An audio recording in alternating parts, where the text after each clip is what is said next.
इनकी सरकार के चलते, भाजपा की सरकार की पॉलिसी के कारण हजारों फैक्ट्री बंद हो गई।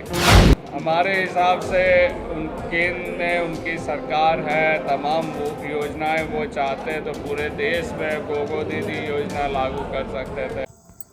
गोविंदपुर के टुंडी रोड में चुनाव को लेकर भाकपा माले की ओर से एक बैठक रखी गई थी, जिसमें कई युवा और महिलाएं भाकपा माले में विश्वास जताते हुए पार्टी का दामन थामा। मौके पर निरसा के पूर्व विधायक और वर्तमान प्रत्याशी रूप चटर्जी, राष्ट्रीय सचिव निरंजन कुमार और सोमनाथ चटर्जी मुख्य रूप से उपस्थित रहे। इस दौरान मीडिया से बात करते हुए रूप चटर्जी ने कहा कि सिंदरी विधानसभा में भाजपा के साथ जीत हार का काफी कम अंतर रहा है। इस बार इंडिया गठबंधन में शामिल होने से हम लोग मजबूत हुए हैं और जीत रहे हैं। कहा कि निरसा में भाजपा को हराकर भारी मतों से जीत हासिल करेंगे। कोई कहता है कि कम्युनिस्ट के कारण फैक्ट्रियां बंद होती हैं तो गलत है। भाजपा की सरकार आने के बाद हजारों फैक्ट्रियां बंद हुई हैं। हम लोग तो मजदूरों को रोजगार देने की लड़ाई लड़ते हैं।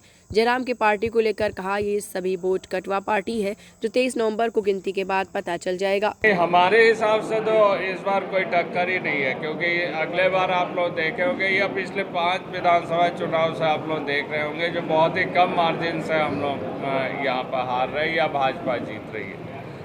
अगर उसको और जेएमएम की वोट को मिला दे तो हम समझते हैं जो मार्जिन काफ़ी ज़्यादा हो जा रही है। तो इस बार आशा करते हैं जो सिंदरी पे हम लोग अच्छा लीड लेके सिंदरी और निरसा दोनों में हम लोग जीतेंगे। गठबंधन का लाभ मिलेगा?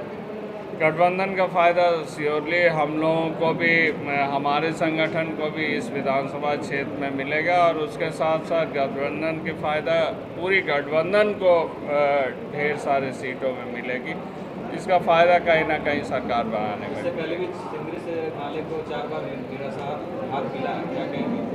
नहीं, हमने कहा जो बहुत ही कम मार्जिन है, कभी 2500, कभी 2000, कभी 5000, कभी 7000, इतना ही डिफरेंस था। कोई ह्यूज मार्जिन से भाजपा यहाँ से कभी भी लीड नहीं की। भाजपा सरकार योजना लंबा बता रही है कि सरकार आई तो देखिए, हमारे हिसाब से केंद्र में उनकी सरकार है, तमाम योजनाएं वो चाहते तो पूरे देश में गोगो दीदी योजना लागू कर सकते थे।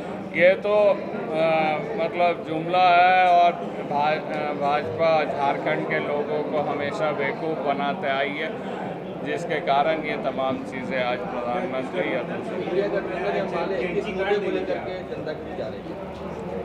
ये पिछले 5 साल की हेमंत जी की कार्यकाल हो, तमाम जो लोकल समस्याएं हों, ये तमाम चीज़ों को लेकर हम समझते हैं जो यहाँ पर चुनाव लड़ी जा रही है। आजसू के जिला अध्यक्ष ने कल कहा कि जितने भी फैक्ट्रियाँ धनबाद जिले में बंद हुई है वो वामपंथियों का देन है।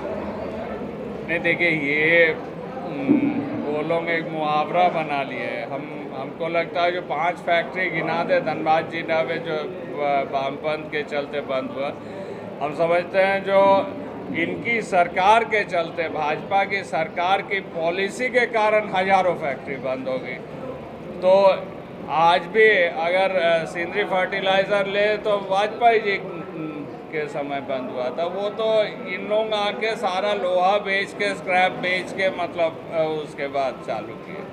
तो ये तो सारा पॉलिसी के कारण इंडस्ट्री बंद होती है। कोई हम लोग हमेशा मिनिमम वेजेस, पीएफ, ग्रेच्युटी और मजदूरों की जो जायज़ मांगे उसके लिए लड़ाई करते हैं, हमेशा करते रहे। निरसा में हम आशा करते हैं जो 50,000 से ऊपर लीड होगी, क्योंकि वहाँ आप लोग माहौल खुद भी देख रहे होंगे और जनता ने उस कैंडिडेट, भाजपा के कैंडिडेट को पूरा ही नकार दिया है।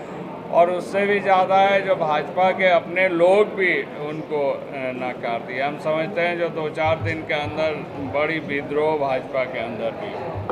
देखिए, जेल कैम्प एक हवाई मतलब बनी हुई थी।